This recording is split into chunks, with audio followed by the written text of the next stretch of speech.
Penetapan tersangka perkara dugaan tindak pidana korupsi pembelian gas bumi oleh perusahaan daerah pertambangan dan energi tahun 2010 sampai 2019.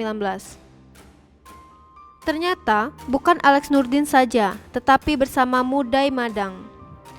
Keduanya menjadi tersangka dan langsung dilakukan penahanan oleh Kejaksaan Agung Kejagung RI.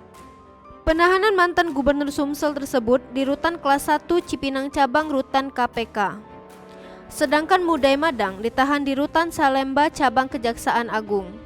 Dikatakan Kepala Pusat Penerangan Hukum Kejaksaan Agung Leonard Eben Ezer Simanjuntak dalam konferensi pers Kamis 16 September 2021.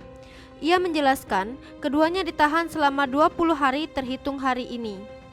Mudai Madang yang merangkap jabatan sebagai Direktur PT DKLN, Komisaris Utama PT PD-PDE Gas, dan Direktur PT PD-PDE Gas menerima pembayaran yang tidak sah berupa fee marketing dari PT PD-PDE Gas.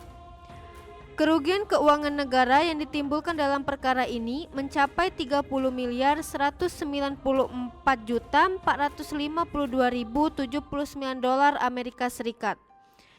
Perhitungan kerugian berasal dari hasil penerimaan penjualan gas dikurangi biaya operasional selama kurun 2010 sampai 2019 yang seharusnya diterima oleh PD-PDE Sumsel.